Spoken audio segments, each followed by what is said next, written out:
So welcome to the second gathering of Accessing the Divine. And my name is Mary Joy Ozio. I teach here at Boston College School of Theology and Ministry, and am fairly active in the disability studies community. Happy to welcome you to this space, whether it is virtual space or physical space. And I'm going to introduce our speakers individually. So our second speaker I will introduce at that time. For right now, we will be hearing a presentation by Mohamed Lamallam, who is a PhD candidate in the Department of the Department of Theology and Religious Studies at Georgetown University, where our keynote speaker teaches. His current research focuses on virtue ethics and conceptions of human flourishing in pre-modern Islamic theology and philosophy. Please welcome with me Mohamed Lamallam as he begins the conference for us with his paper, Human Relation to God and Nature, Defining Disability and its Theological and Ethical Implications in the works of Al-Maʿarrī. Please, Mohamed.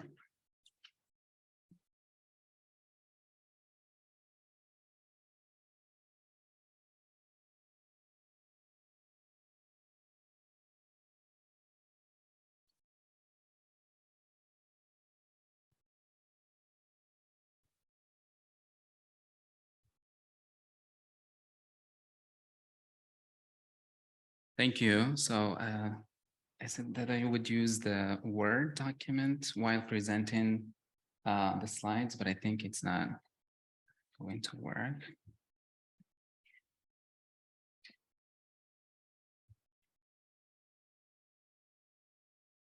There is closed captioning available for persons who are... Okay, so there's no way I can use both. I can read from my Word. Lend you their computer. I'm sorry? Someone else lend you their computer, they could open the document on that. Yeah, so that's why I asked them to present the slides from there so I can use my laptop earlier. Sorry. Yeah. License to computers, you can always email your Word document to me and present from that, and use yours to click if that works well. Okay. Totally up to you. Okay.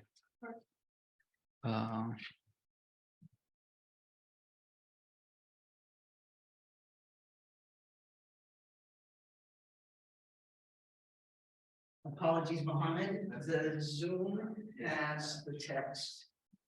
So You have to do it this way. Does someone have a computer? Yes. Yeah. Thank you. No worries. It's the Georgetown Press. So apologies, this is not unusual.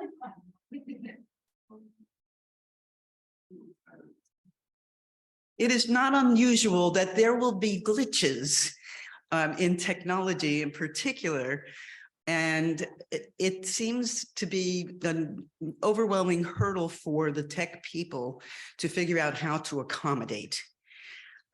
So understanding and on our part, but more importantly, they're catching up with us because we know that persons with disability are ingenious at figuring ways out of things, making a way out of no way. So we're very, very happy that we have our own technology expertise and on the fly resources that make it help us get through whatever it is we're dealing with. So your patience is greatly appreciated. And hopefully this will not interfere too much with the Q&A. There will be a Q&A. Let's say 5 minutes after Mohamed's presentation. And then another 5 minutes after the second presentation. and then we can open up to larger discussion. Thanks so much.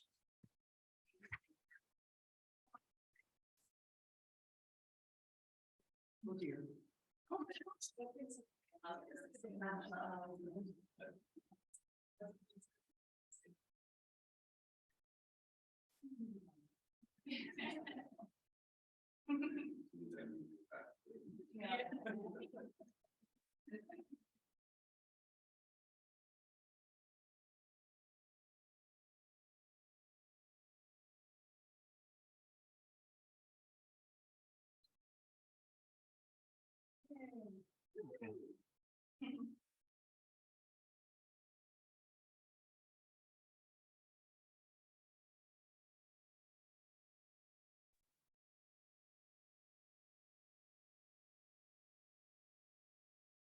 Okay, perfect. Sorry for, and thank you for your lending me your laptop.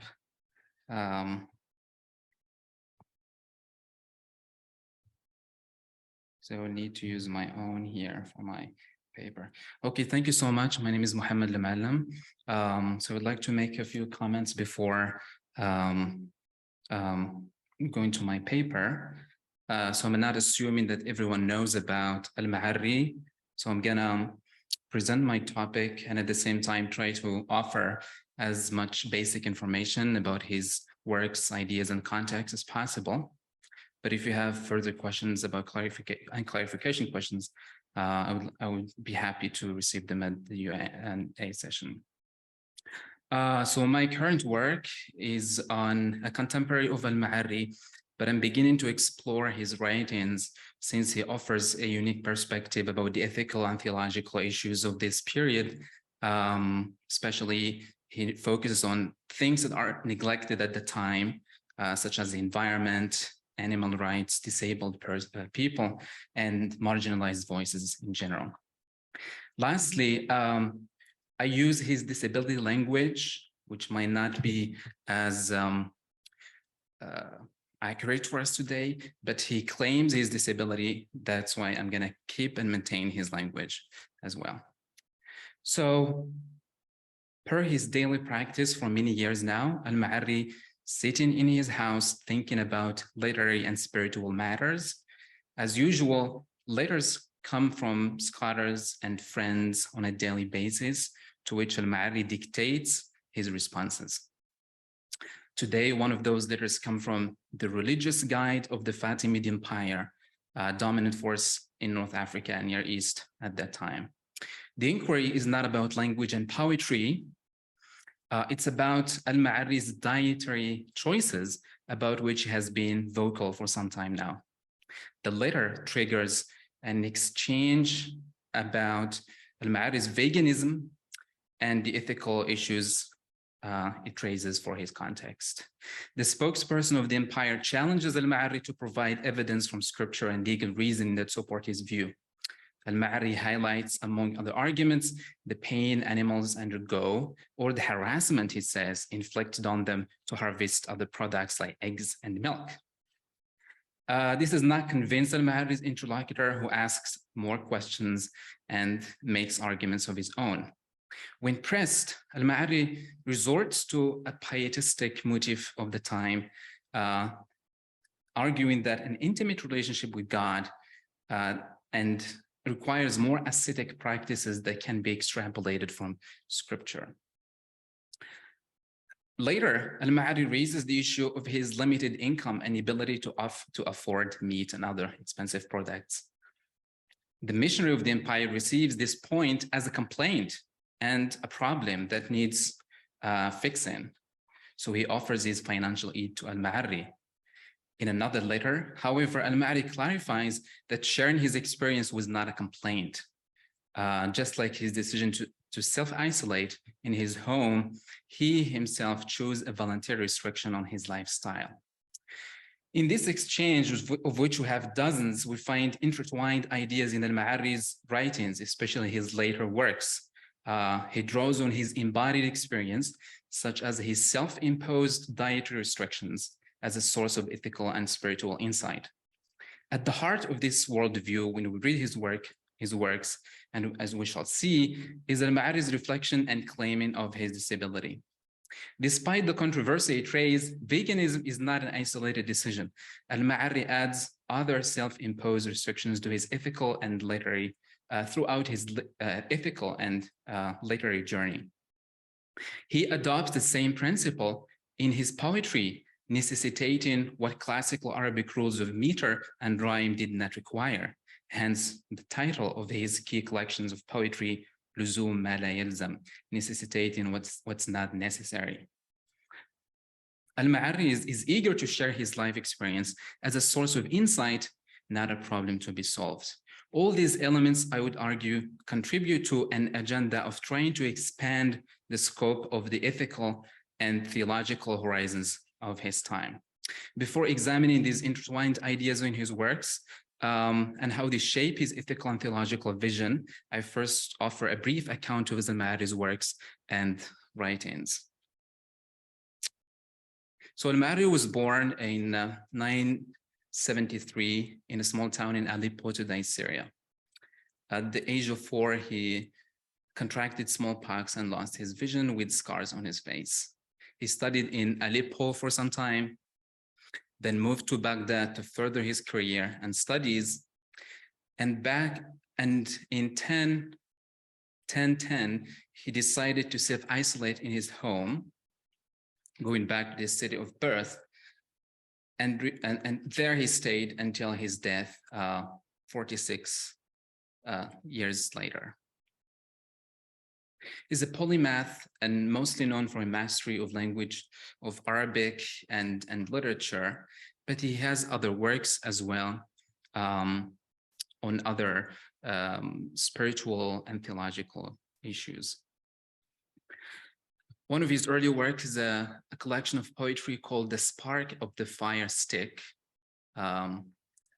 It contains his own poetry, mostly his early poetry. And then he has an epistle in which he starts to include animals and nature in his vision. This epistle of the Nair and the Briar. It's a commentary on the political issues of that time through the voices and animal characters. Then one of his most important works is the Epistle Forgiveness that I will be discussing in this talk. And then later he has a work, what I alluded to earlier, Necessitating the Unnecessary, which is a collection of his poetry, which is seen in scholarship as the mature and most important literary and philosophical output. He has also dozens of exchanges and correspondences, especially after he decides to self-isolate. And I started this talk with one of those exchanges. So he lived in a time of intellectual production with political turmoil, and he tried to connect both in his works.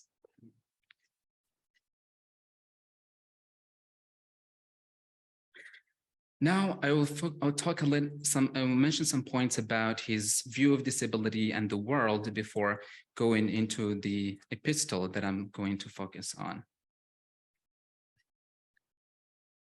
There are two elements in Al-Maʿarrī's view of his disability and his worldview.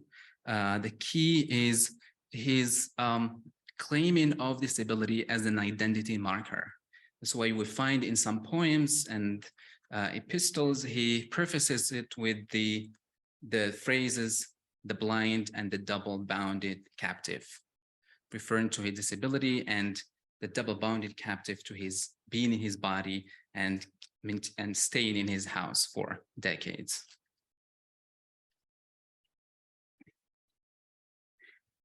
Similarly, in his works and literary works, his embodied experience is always in the background.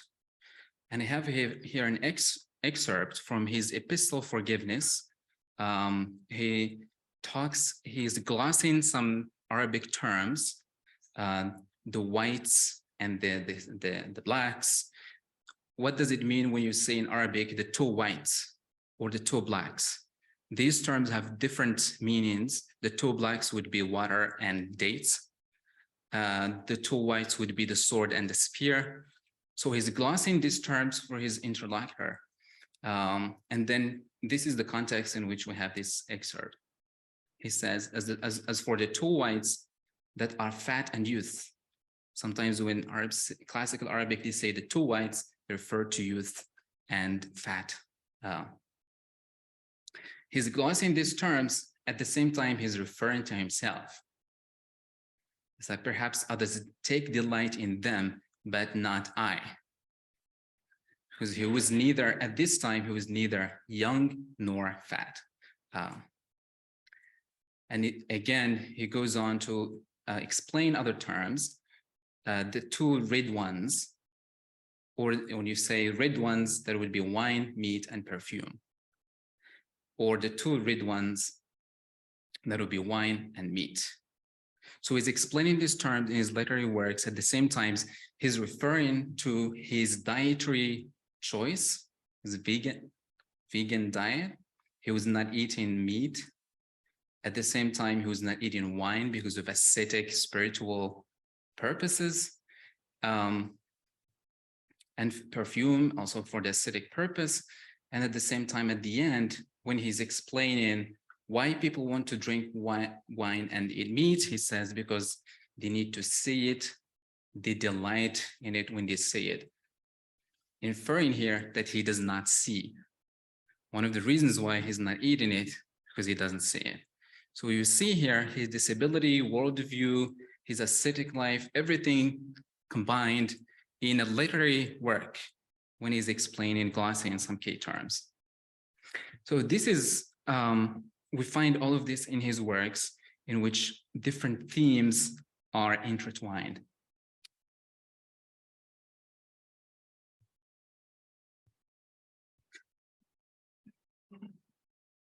Moreover, he goes further in his choices and self-imposed restrictions principle when he decides, this is the moment he decides to go home. Some scholarship show that interpret this incident as a pessimistic view and that Al-Maʿarrī rejecting his society. But when we read the entire work, especially the letter he sends to his town, when he announces that he will self-isolate, we don't see a pessimistic or someone who is rejecting to society. But we see here someone who wants to engage society on his own terms. Contrary to some ideas in scholarship, the letter shows that he's affirming what we find in other works, an interdependent view of his relationships. When he decides to isolate, he asks advice and engages others in the decision. At the same time, he announces it to his town. So the self-isolating decision is done in relationship with others, both friends and his entire town. So I interpret this and others as in his embodied experience is meant to engage his society on his own terms. And all his embodied experience take us back one way or the other to his disability, which he claims. Now, I'll take these key points about his worldview to one of his key works. It's called the Epistle of Forgiveness.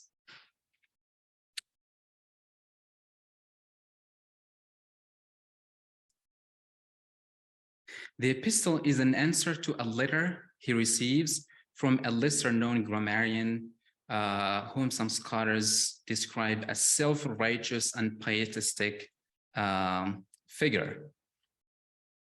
As one of the passages suggests, the epistle was written most likely in 1032.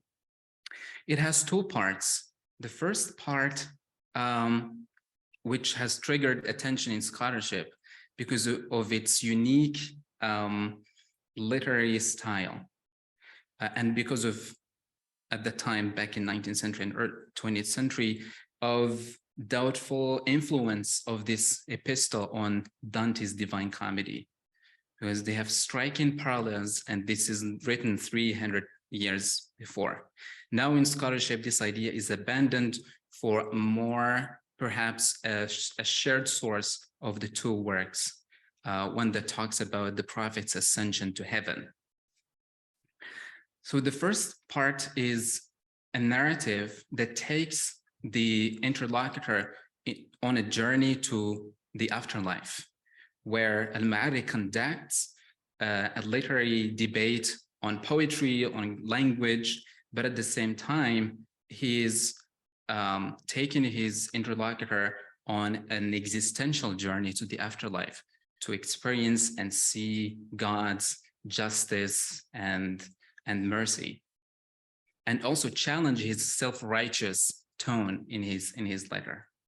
The second part, so the translation here, 2 volumes, volume 1 and volume 2, the second part is not a narrative, but a point-by-point answer to questions his interlocutor raised about figures at the time that were suspected to hold heretical and materialistic views in their poetry. And scholarship tends to see both as the different, not connected, except for an ironic tone that is present in both. But when we read it from the point of view of Al-Maʿarrī's embodied experience and the theological and ethical lessons that he wants to draw from that focus, I see both as, in fact, connected and giving one answer to this question.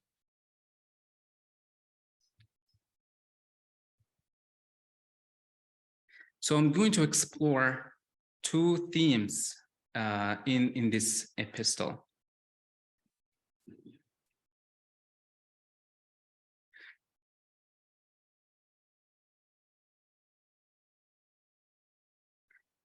So the epistle, as I mentioned, the first part is a journey to head to the afterlife. The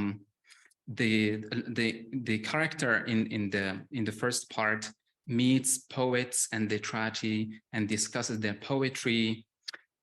He goes to hell, he meets Satan, he debates him, and then comes back to heaven. He meets Adam and asks him about his poetry, but Adam doesn't know. He said he didn't speak Arabic on earth, he spoke Syriac, but then he had his own poetry. But both, there are two connected narratives in both. There is a literary debate about poetry and language, but also a debate about salvation, self-righteousness, and images of the afterlife. In one of the key themes in both parts is Al-Maʿarrī trying to teach his interlocutor that he needs to expand the scope of his humility and limit his prejudice, because the letter he sends to Al-Maʿarrī contains self-righteous elements, and the figure who sends the letter implies that he is pious and attacks other figures of the time who were not, for in his view, were not pious because they hold heretical and materialistic views in their poetry. But Al-Maʿarrī, when he takes him in the journey, he shows him people in the afterlife who were saved by one line of poetry, even though they were not monotheistic. He shows him, he makes him meet different poets, pagan poets who are saved by one line of poetry that contains some praise of God or some religious assertion, and others who were not saved. But Al-Maʿarrī doesn't, in that letter, he's not trying to show that he's not condemning others, some to heaven and others to hell. He's only, in my reading, trying to limit the prejudice of his interlocutor and showing him that it's only God who ensures salvation in the afterlife. And he has no right to be judgmental of others because of their poetry. A second most important element in the narrative is it shows heaven. It takes the idea of heaven as a garden to its fullest extent and depicts heaven as this beautiful garden with animals still doing their own thing in heaven, and animals also saved like other human beings, and with different type of animals debating poetry, and they have ability to transform into human beings and go back to animal forms. In both cases, they are able to discuss poetry. They're also saved by their good deeds and pious deeds on earth. And this is one of the scenes. There are so many scenes in this, his shows. It talks about animals who they have their own stories, how they have salvation because of a deed they did on earth. This is one of the scenes there. He meets lions, wolves, he meets different type of snakes. They were saved because they inhabited houses of some pious figures, and they memorized the entire Quran by hearing it from the ceiling, and then transmitted the Quran to others, to other reporters.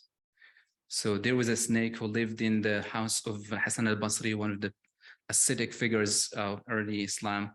And then the snake moved to different houses, and memorized the Quran and transmitted the Quran to some reporters.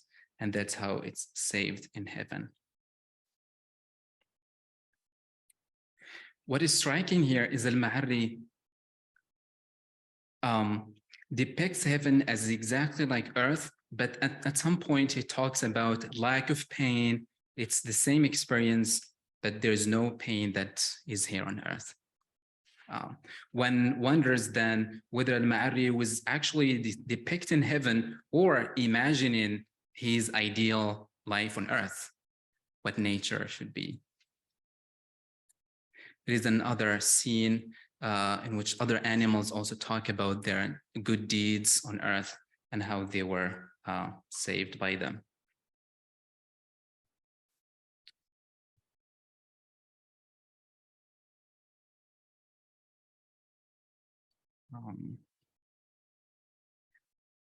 So after this journey, Al-Maʿarrī moved to the second part of the epistle, in which he examines the figures that his interlocutor mentioned, but he never talks about their ideas.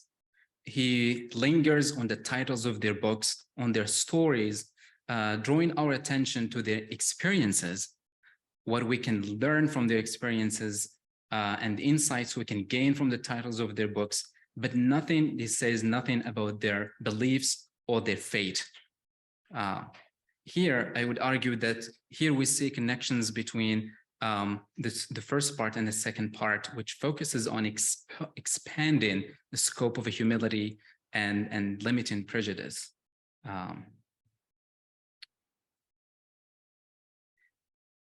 So thanks to his literary skills, Al-Maʿarrī is able to both make us imagine the afterlife, but also reimagine our relationship and view of nature. The interconnections between heaven and nature are hard to miss in both parts of the epistle. In fact, right from the beginning, Al-Maʿarrī refers to the letter he receives as a tree, using analogies with various trees that sustain human life, most likely implying here his vegan lifestyle. Referring to the letter he received as a tree also presents his exchange with others as another source of substance.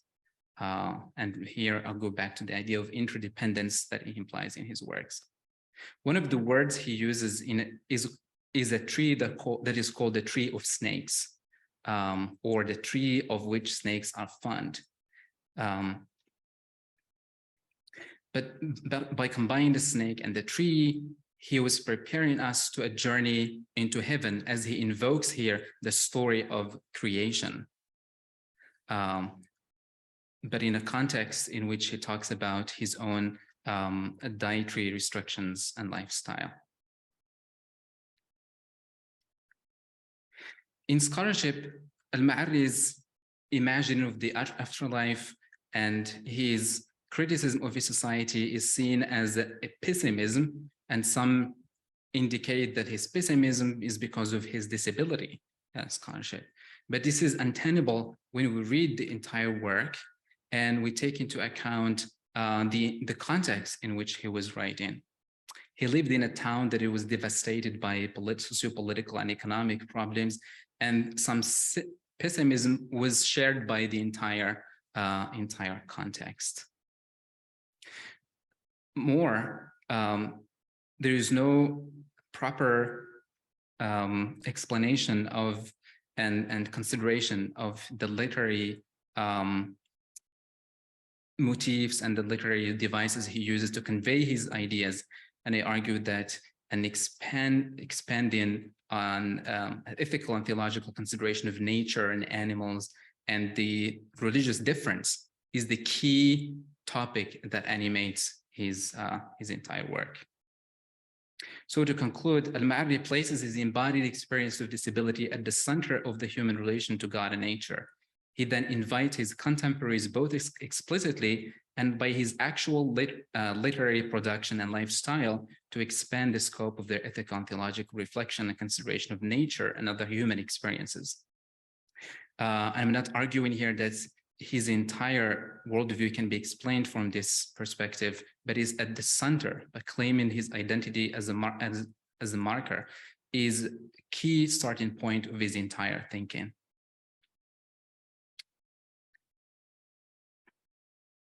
There is a key link between his reflection and affirmation of his embodied experience of disability and his view of the human relationships, nature, and access to God. When we study him from properly and sufficiently from this perspective, Al-Maʿarrī can become a key conversation partner for Islamic thought and beyond on the questions of the environment, human interdependence, and disability, and generally our eschatological vision as it relates to our view of an ideal social order and the human relations, and especially the environment and animals. Al-Maʿarrī is one of the key figures who takes this Islamic and other monotheistic view of heaven as a garden to draw attention to nature and animals and reflect on this eschatological vision and what can we draw and what theological implications we can draw from it when it comes to nature and animals. So thank you for your attention, and it there.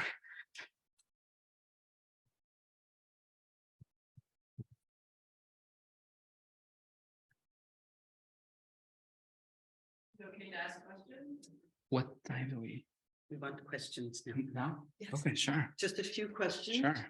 Thank you so much, Yeah. Mohamed. Yes.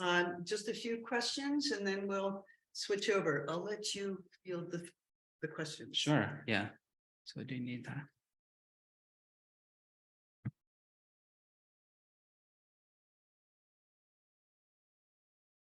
Thank you. I'm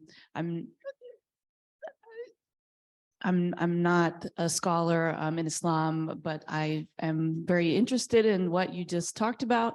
And I wondered if you could explain a little bit about what the common dietary practices were at that point, if you think that that's relevant.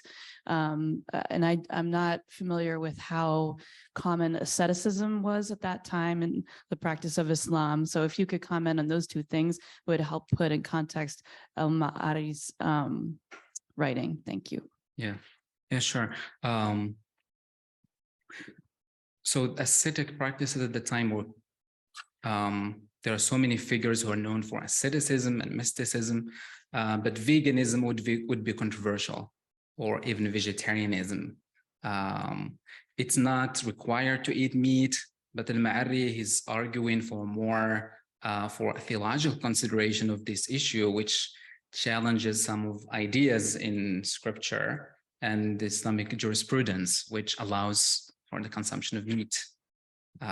So his advocation for it would be controversial in that context, and even in many Islamic contexts. That's the interesting thing. In poetry, wine is a common, is a prevalent theme, but it has different meanings. It's especially in Sufi and mystical poetry, wine is the key theme, but it refers to intoxication of God, intoxicated by God. So referring to intimate relationship with God, they use wine as the theme. But also in this context, poets, literary figures, they were drinking a lot of wine. So that's what makes his epistle very ambiguous, but also very rich. When he talks about poets debating poetry in heaven and drinking wine, is he critiquing a common practice in his context? Is he referring to a different type of wine in heaven? Or is he referring to ascetic, spiritual meaning of wine? So that's why some of the scholars argued that this work is open to many correct interpretations. So as I mentioned, his idea about veganism would be controversial at the time. Most people would not if they find meat, they eat meat. But if you're arguing that we should not eat meat, that would be a very controversial issue. I hope that answers more. Question. Just one more question. Thank you, Mohamed. Yeah. My name is Eamon. My question is following up to the previous question in your response. On the last slide, there was it a snake or an oryx? Oryx. So that oryx had been granted a reprieve from the scythe because it had been used in a certain way. So I was curious that Al-Maʿarrī wrote that because it seems like there's some acknowledgement that humans depend on some animal products, but he himself is a vegan. So that last slide, I was just curious how that might be reconciled with his veganism, given that the reason the oryx is granted a reprieve is because the oryx has been used by humans. Mm-hmm. Yeah, so that one of the scenes, many scenes of different animals who are saved and granted entry into heaven. And now his character in the epistle is meeting different types of creatures and their stories. How they made it to heaven. So he mentioned that as an example of an animal who is used for a good purpose, maybe for human consumption. And that's one of the key things in his works. He does not judge others, and he does not impose his own worldview. He's adopting veganism, but he never judges others for not adhering to this dietary restriction. So that's one of the cases. He only gives the experience and leave it there as a source of insight. We can draw our own conclusions. And I argue that's related to his own embodied experience, how he views his own embodied experience itself as a source of insight. Thank you very much again, Mohamed. And another round of applause real quick.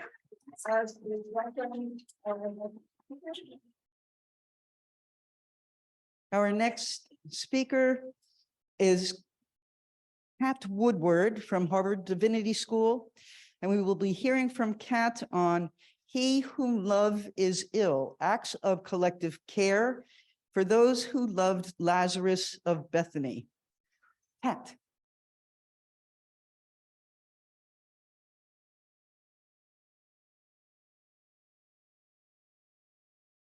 I question if there was not a way to affect belief without turning Lazarus's genuine illness into a metaphor that moves the plot along. Here, in no way am I suggesting that physical cure should be Jesus's only goal. Disability studies has taught me far better than that. But even in knowing the violence that seeking cure often inflicts, as doctors and ill-informed people of faith alike suggest unsolicited treatments and prayers to fix disabled bodies, I'm left craving a depiction of Jesus that knows there's a sacred other way to bring about healing. Perhaps one that does not turn Lazarus's death into a spectacle for, quote, sake of the crowd, end quote. The scholars who present Jesus weeping as a sign of his awareness of impending death have an easier time attributing selflessness to Jesus in John 11 than I do. Their logic is as follows. At the point of his weeping in this narrative, Jesus knows that conducting Lazarus's resurrection will serve as the tipping point in his own demise, as the Pharisees will become overwhelmingly concerned with the signs Jesus is performing, as we know from later in the chapter. Despite knowing that it will eventually lead to his death, Jesus still chooses to perform the resurrection out of an overriding love for Lazarus. Although the resurrection doesn't occur until the later part of the narrative, Jesus ultimately shows up for the one he loves in the beginning before it's too late. While Mary and Martha's insistence compelled Jesus to move forward, Jesus could distinctly cater to a divine aspect of healing for which no one else had the appropriate skill set. But suppose I am to accept Jesus's eventual raising of Lazarus as a penultimate profound act of selflessness, as these scholars might suggest. In that case, I'm only left with one burning question. If Jesus always wanted to save Lazarus, then why did he wait 2 days before traveling to visit Lazarus after receiving word of his illness?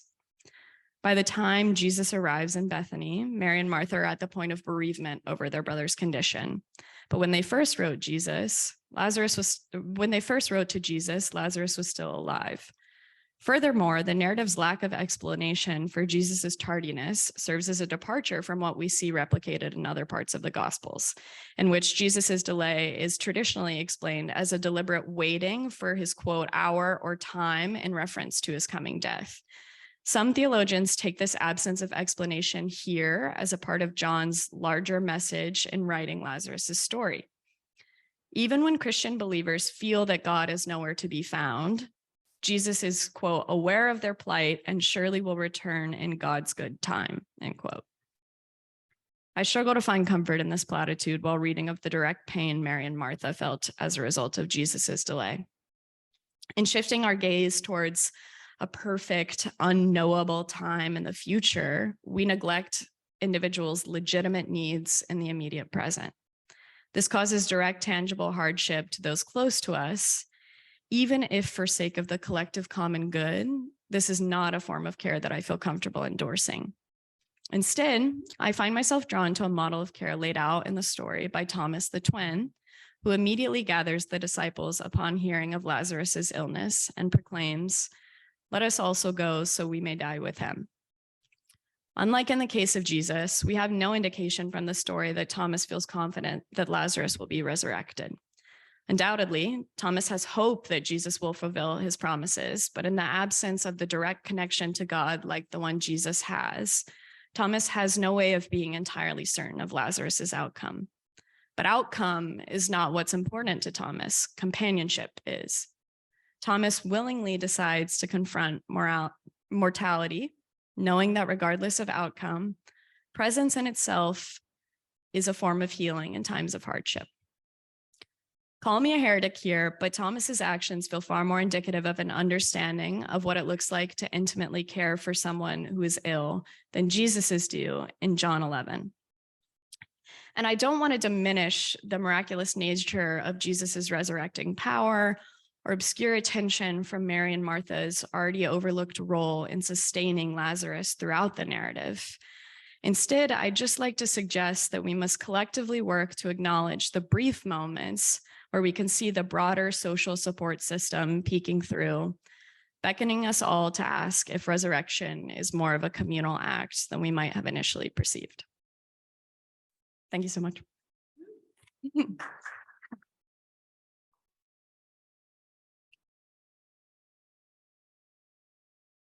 I believe it's time for questions now, but I'm kind of going rogue. I'm not sure what's happening. Questions? Perfect. Here, I'll pass this off to you. Thank you so much.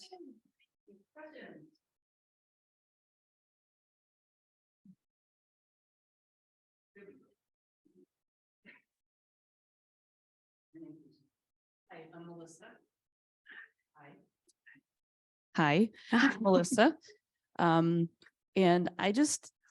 my question is, I just didn't get the last connection that, so Thomas the twin says, "Come and let us die with him." And I was like looking at my phone, like, okay, I guess I need to go read the scripture again. And then I love the idea of resurrection being a communal act, and I want to get there, but I can't get there. Yeah, thank you so much. It probably would be a lot easier had you been able to see it. So sorry again about the slides. At the beginning of the narrative, when the sisters come to Jesus and say, "Our brother is dying, can you please come heal him?" Thomas's immediate reaction is to say, "Let's go, all of us, the disciples, let's gather together so that we may die with him." So the point that I was drawing there is that Thomas is, oh, hello. hello to me. The point that I was drawing there is that Thomas is not aware that Jesus will certainly heal Lazarus, yet it's really significant to him to be there regardless of what Lazarus's outcome is. And so that in itself is an important part of collective care, that regardless of outcome, presence is still valued. So just as the sisters play an important part, Thomas does as well. Yeah, the language there, of course, gets more specific. I just meant in the broader sense, not of die with him in the physical process, but be there in the process of him dying. Any other questions? If not, let's one round of applause. Thank you. And let me introduce our third speaker. So apologies for the delay there. Our third speaker, we have Marie Francis, who comes to us from the Toronto Metropolitan University. And she will be speaking with us today about created to being, critical disability studies, and the Gospels. Thank you so much, Marie. Hello, thank you for having me. Yeah, it's created to belong. And yeah, let me see if I can get my slides up and we can kind of roll from there. So Thank you so much.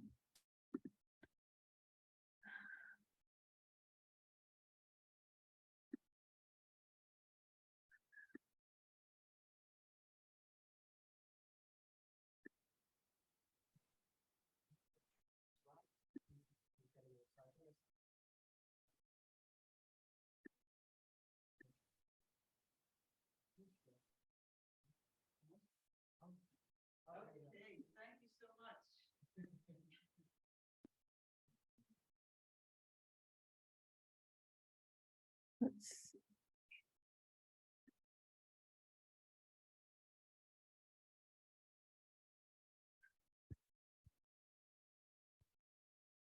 that's quite I want to do it. Have we got, I need to do it slightly differently.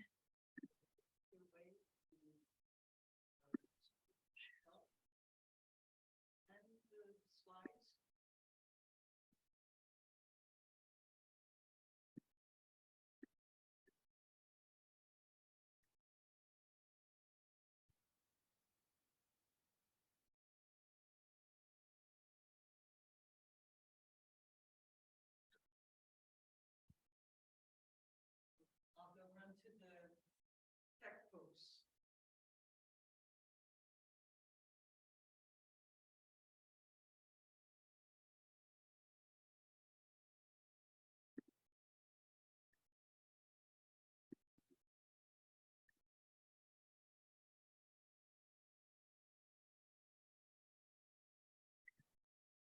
Steph, yeah, you can see me as myself in his room 12. I'm not you hear actually me? good with tech. So, but I'm hopeful someone will let me know which buttons I need to press to make my slide share.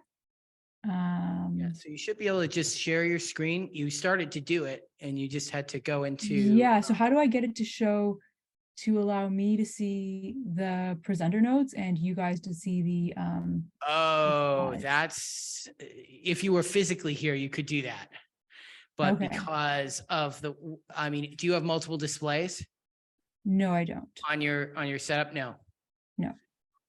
So But if I do it like this, here, if I just give me a second, I think I know a workaround. I just open it twice yeah, that might work for and you. have you look at one of the screens and then I have the other. Yeah, that's what you do. That's what you'll do. Yeah. Yeah. Yeah, So I think just that'll be share fine. it, share a window. Yeah. Versus So give me a 1 screen. second to get that to roll. Yep. Yeah. It's a good strategy. I like it. Thank you. Oop, here we go. Okay, and then I think I put this into slideshow mode.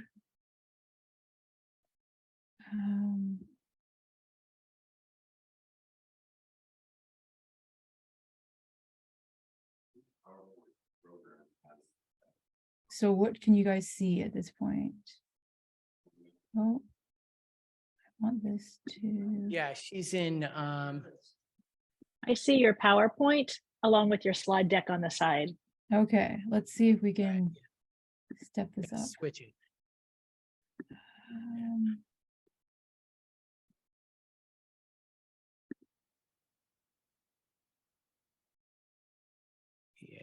Yeah, you're in presenter view. If you do start from beginning, would that work?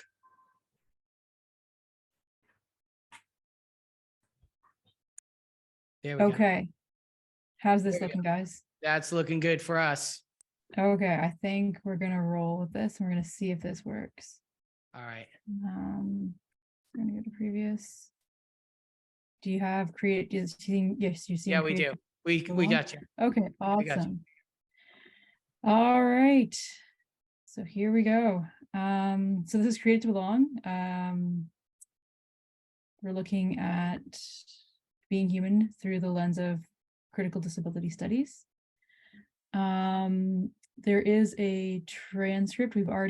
Those who are on Zoom with me, we've already looked at some of the transcript stuff when we weren't able to access the audios, but I will share it in the text now. I think it's going to be, I don't know that I can actually copy off that. Can I?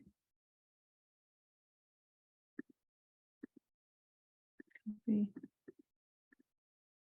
paste. So if you need the transcript, that's there. And then we'll go to our next slide here. I'm going to do image descriptions as we go. If I'm speaking too quickly, if there's any challenges, I'm going to count on whomever's in the room to speak up so I can hear. And if you're on Zoom, you can just raise your hand or send me something in the chat if there's some sort of access issue. So we're starting here, image description, a digital pencil tracing of a child's shoe. In Canada, over the past 2 years, children's shoes have been left as memorials to and reminders of the children buried in unmarked graves at our residential schools.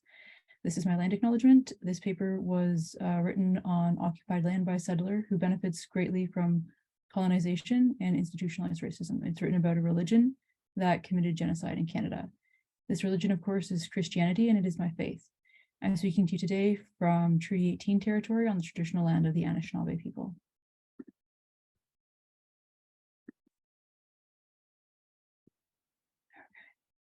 Okay. This is, oh, you skipped ahead. Okay. Image description, a digital pencil tracing of myself in my sledge with my son and daughter in their skates to my right. We are all dressed in warm winter jackets, snow pants, mittens, and helmets. My daughter is using a skating aid.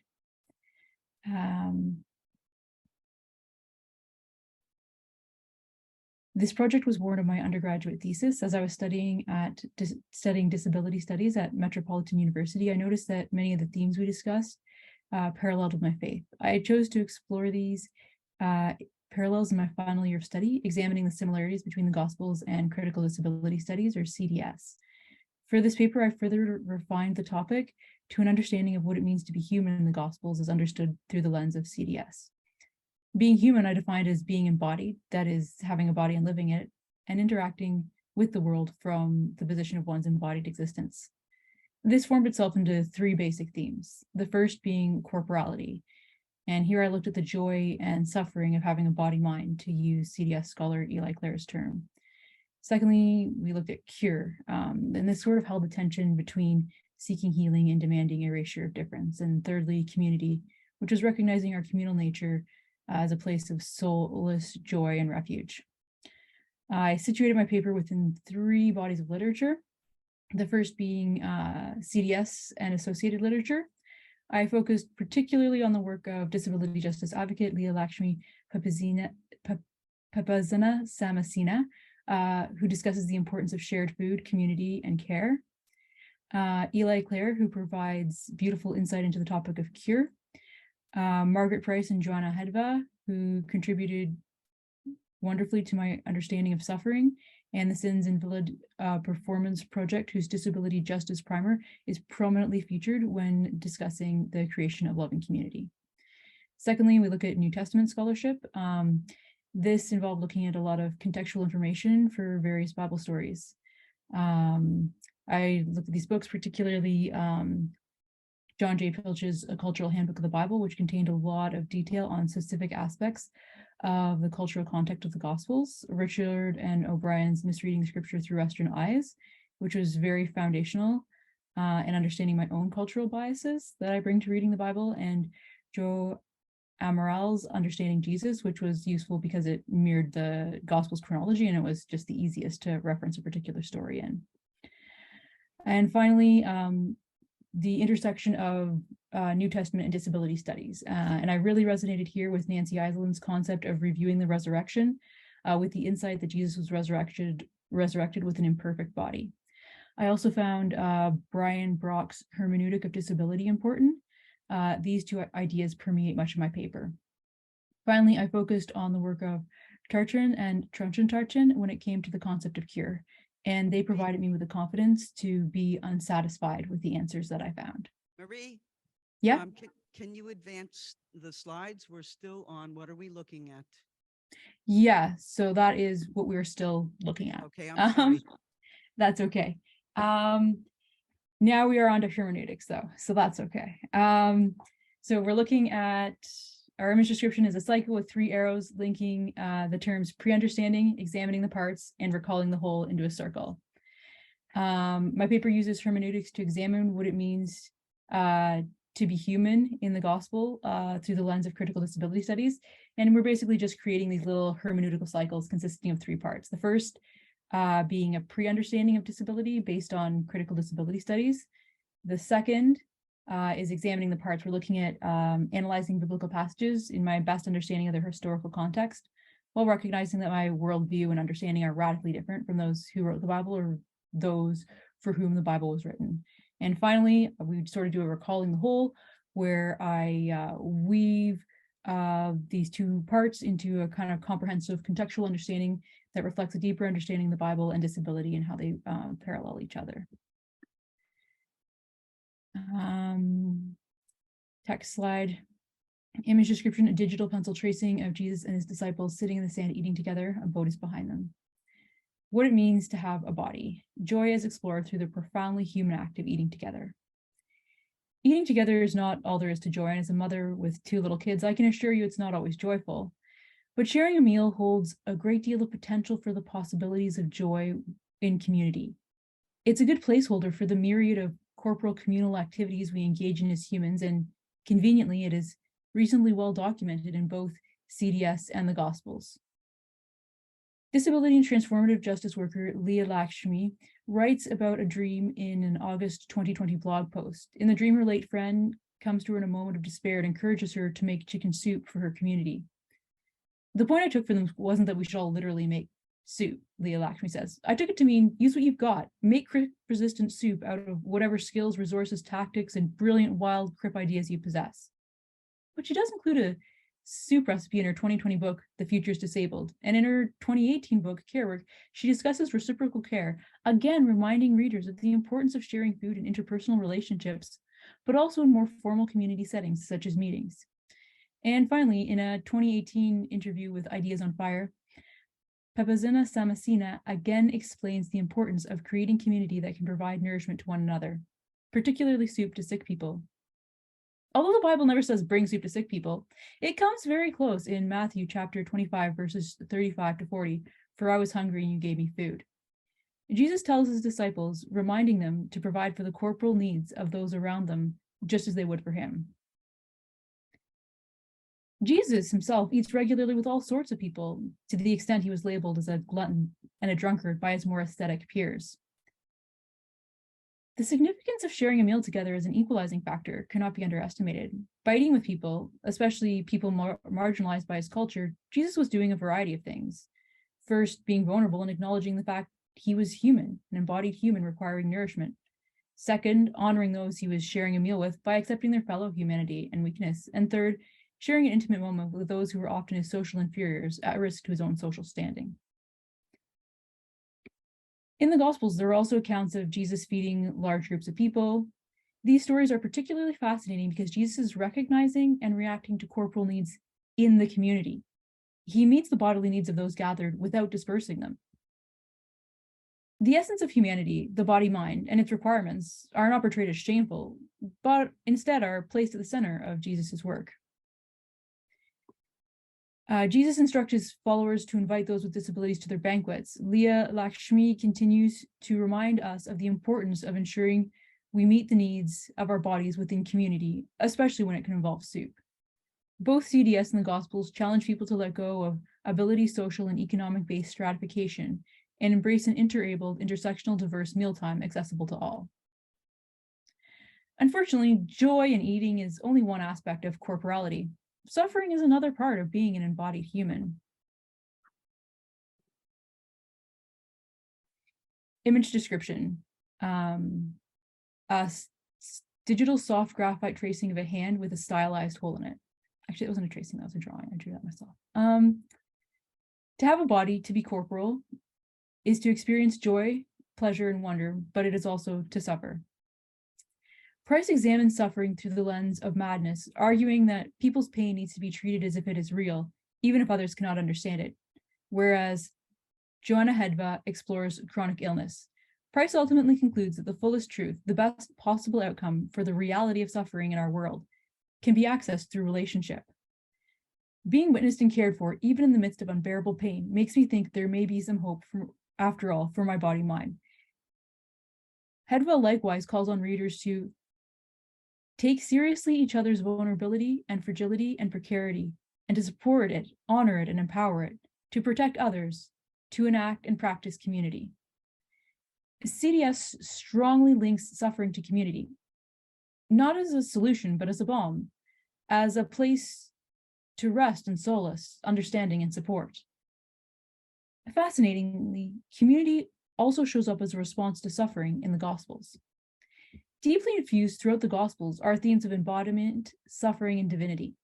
Jesus was fully human, experiencing birth, hunger, sorrow, mental anguish, as our speaker previously talked about a bit, physical suffering, humiliation, and death. Even when Jesus rose from the dead and appeared to his disciples, it was not with an unblemished body, but with one marred by the suffering of his life. It is particularly fascinating that Jesus, who could do anything and be anything, was resurrected with a damaged, wounded body.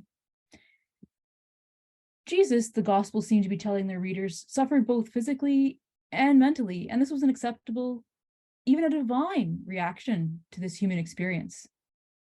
The Gospels weave tales of suffering throughout them, and by centering the narrative of a man who suffered significantly and is God, suffering is imbued with divine dignity. Jesus suffered, Jesus wept, Jesus was tortured, Jesus died, and Jesus was still God. Both CDS and the Gospels accept and embrace the reality of suffering. They both look to relationship as solace. CDS encourages it in our local communities, and the Gospels call their readers to relationship with Jesus and one another. A digital pencil tracing of Jesus healing a man while another man looks on from a distance. Cure culture. When someone stopped me and my kids in a parking lot to pray for my healing, it brought up a lot of questions. First, there was the guy who asked me if I felt better. I didn't. And then there were the questions of how to explain this to my kids. How could they reconcile our Christianity with these obviously unanswered prayers? I had also not asked to be prayed over, so the man, seeing my wheelchair, assumed this was a sign of something problematic, something that required healing. My wheelchair seemed to him like something God should get rid of. This 2-minute interaction in a small town in Ontario is a really good example of the tension in cure. Cure, we can see, is not always a benevolent good. It can also be an attempt at erasure of the imperfect. Chen Tong's 2019 essay, The Salvation of My Sickness, reflects on this link between permission to be imperfect and permission to be human, noting, if we are bound by the demand to be healthy, then health becomes tyranny. if we are free to be ill, to be imperfect, then we are free to be human. To be uncured, to be perfectly imperfect, is a fuller exploration, expression, and embrace of our humanity, albeit one others are deeply uncomfortable with. It is this tension, the tension between who one is and who the world wants one to be, that can become a site of violence, of erasure, of misfitting. It is not wrong for a disabled person to seek cure, to want to escape pain, to try to learn different ways of moving or being, to take medication or to have surgery. It is wrong when the person they are, the body they have, is seen as less than, as something to be eliminated. The Gospels have many stories of healing, miracles and cures, and there are many ways that they can be examined. There were mass healings, healings that demonstrated important principles such as the importance of community, the importance of individuals compared to the law, that disability was not a punishment for sin. There were relational healings, there were messianic healings, and finally there were healings of people who had to fight a society that tried to block their access to Jesus. However, when we look at the stories of all the people who didn't get healed, the other people at the pool of Bethsaida, the paralyzed guy whose friends were out of town when Jesus came through, the woman who was too sick to fight her way through the crowd, I find company, but not answers. For answers, I turn to the book Discovering Trinity and Disability by Tartan and Tartan. Their chapter on Mad About Miracles looks at this. They speak about the challenges of dealing with those who prayed for a miracle for their daughters and then were upset when no miracle happened. They explore the idea that she was already our miracle. They were so happy their first daughter survived. Her disability seemed a minor price to pay for the larger miracle. However, the pair also take a thorough look at suffering, exploring their other daughter's eventual diagnosis with Rett syndrome. They reflect on her as a failed miracle. They look at the social suffering and isolation they endured as a family with a severely disabled child and at the grueling physical and emotional suffering they faced together. Even if they were perfectly supported, there was no doubt their family and their daughter was suffering by the very nature of the disability.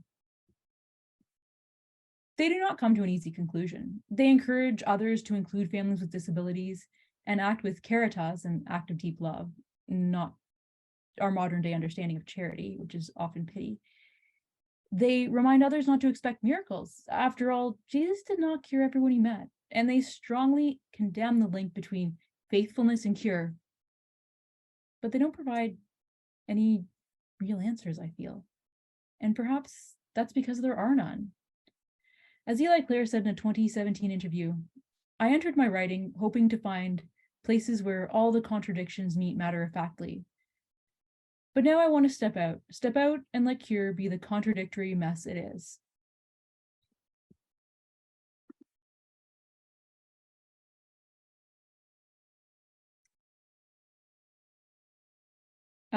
A digital pencil tracing of 3 people with their arms around one another's shoulders. They're all wearing large t-shirts. Loving community. I really wanted to bring this idea together, bring this presentation together with the idea of community, which we did manage to touch on slightly in the other slides. But I think we're running out of time and I want to leave some space for questions. So I'll just leave it to you to ask for some more depth on this topic of loving community, should you want that. But I think I'll just, at this point, wrap it up and say on my final slide, this is a digital pencil tracing of my 5-year-old daughter dressed up as Elsa from the Disney movie Frozen. She's wearing a crown, a false hairpiece, gloves, and a dress which is too big for her. My 8-year-old son stands indulgently behind her, wearing his baseball cap and overalls and dutifully carrying her sheer train. I find it incredibly fascinating that across time and space, honest, deep searches for a better life yield similar results. CDS and the Gospels share so many overlapping themes. They both recognize the importance of the human body as it is, broken and flawed and with its needs, basic and raw. They both have deep and nuanced understandings of suffering, and although I find neither provides an adequate explanation for suffering, both embrace community as a way of dealing with it. Ultimately, the state of being human cannot come close to being explored in 3 simplistic themes of corporality, cure, and community. although those are undoubtedly important elements. And each of the themes, corporality, cure, and community, deserves so much more explanation than they received in this paper. This exploration in itself is deeply hermeneutical. It's written by me in a particular time and place to an audience very similar to myself.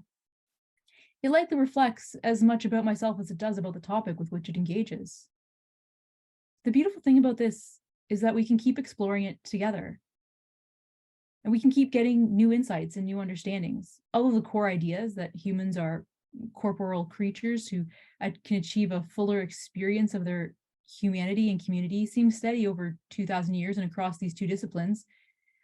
We continue to unpack these concepts in more nuanced ways and with greater understandings, which reflect the ever-changing society we inhabit.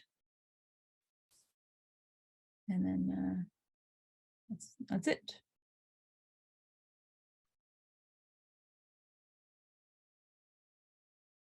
Thank you so much, Marie. Can you hear the mic? If someone is speaking, I cannot hear them at this moment. Now I think you will. Yes, I can. Excellent, excellent. So another round of applause. Thank you so much. And questions? Waiting for some hands to come up. Julia virtually has her hand raised. Excellent. Go, please.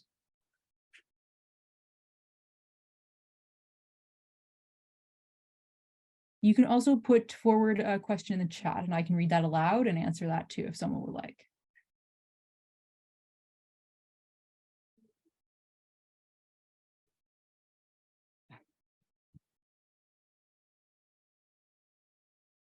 I agree. Fiona's just saying that she believes that the person was not raising a hand in the chat, but was actually just clapping. So thank you for the applause. But does someone perhaps in the audience have a question? I can't see, so someone else will have to. Right, so at the moment, there's not a hand up. Okay. So I'm going to ask a question, Marie. This is Mary Jo speaking. And thank you so much for your presentation.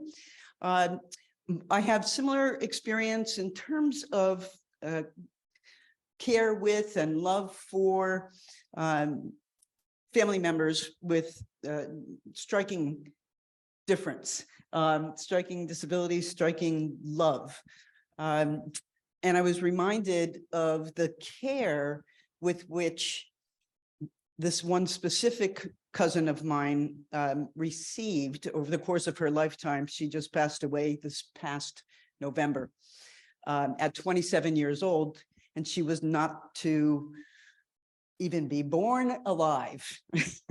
So all of the predictions by the medical community was based on ableism in its most obscene forms, from recommendations to abort, to should the child be born, let the child die, let's not provide any food or sustenance or any care whatsoever. We all belong. I love this concept that you're building on. And I love also your use of Samarancina's care work. It's brilliant. If you have not yet read care work, strongly recommended. It is, I'm using it in one of my classes this semester, actually, and look forward to my students' reactions. But it is strictly honest. It is strictly, this is what we need to be doing in order to welcome our sisters and brothers, ourselves, into community, because we're all members of the single human family. So thank you so much for that. There's not really a question. It's just a thank you. Okay. To you. Yeah, I do find that Leah Lakshmi has very practical stuff. There's also two questions that have jumped up in the chat. So I don't know how much time we have. But Garnett Davis says, how long do you think people have had disabilities for? I think that disability is part of the human condition. So I would say, as long as there have been people, there's been disability. So yeah, and then Kathy says, Kathy Ayers says, can you share some of what you hope to share about loving community? Yeah, so I just sort of in loving community, I really look at some of I looked at just sort of like how we can set up things for creating this world that Leah Lakshmi is talking about, that I think our earlier speakers spoke about, Mia Megnus, also Wong. There's some disability writers that have some really strong examples. I think I also get into talking about the Beatitudes and the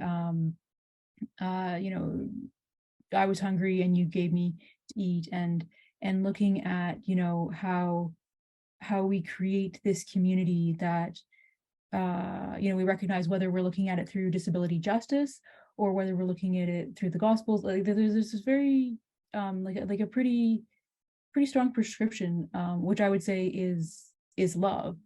That we're looking at saying how do we have a society that enables everyone to exist to their fullest potential. And and I would say that the answer to that ultimately in both of these sources, what we're really looking at it is love, is a deep unconditional love. And that's not something that's going to solve suffering, but it is a way that we can join people on their journey, and that we can embrace the profound beauty that I believe can be found with disability. Yeah, Maria, I have just a quick question. I think you were talking at some point about part of having a body is also being vulnerable and limited. And this resonates with something I find in the works of the figure I'm working on. He seems to be saying at some point that inabilities, disabilities, it should be the starting point. And he wanted to show others with some figures with prejudice towards maybe heresy, like materialism, all kinds of things. He's trying to show them other inabilities and disabilities of them that they didn't see. So for me, he seems to be saying that that's actually the natural starting point. That should be that everyone, not only bodily disability like the one he has, others have other sorts of disabilities that they don't see, they don't recognize, and then he's starting to show them that. So are you saying the same thing, or how are you thinking about that? Yeah, I think there's definitely a bit of that. I think that I think the human body is limited in many ways. And if we are to look at some concepts related to what we would call in my faith the body of Christ, so that is just the community, just people, we could say we're all like all the faithful might say, like we're all members of the body of Christ.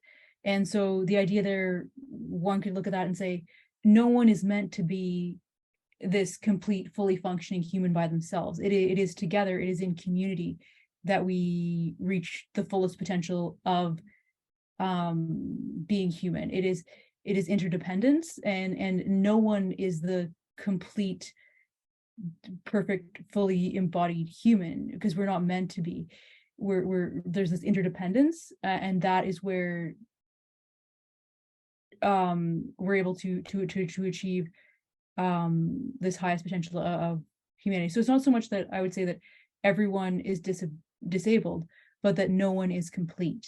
That we all have a need for interdependence, and we all by being interdependent and working together, and by being open about our access needs and our gifts and our challenges, everyone has those things, and we can work to create a more complete world by working together.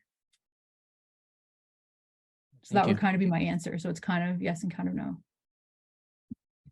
Thank you. Another question?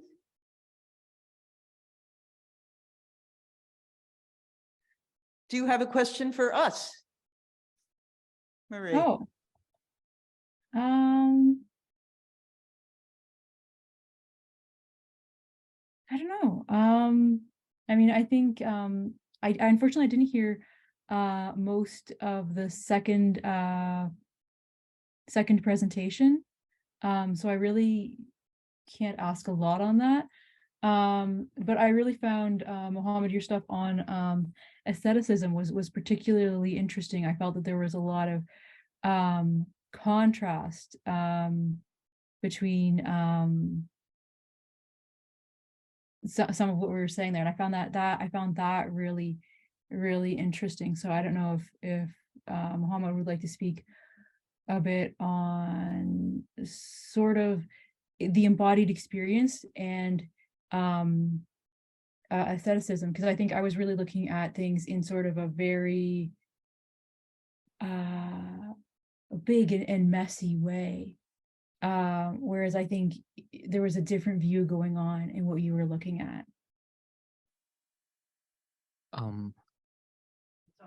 It's on.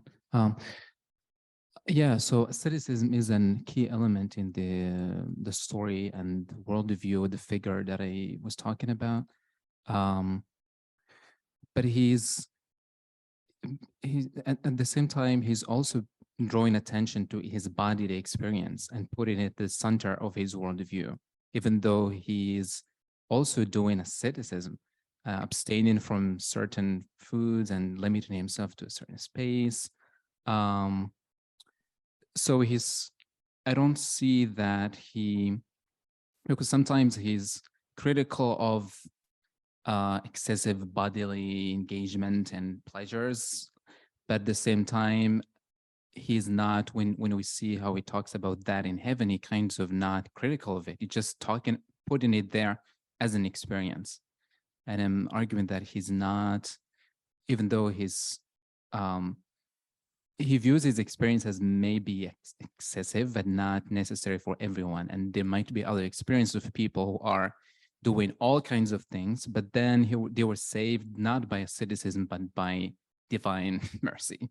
So he's not putting it there as necessity, but still he's he's emphasizing it as his own experience and trying to show what insights can be drawn from that. Yeah, so it's kind of like it's like another way of getting like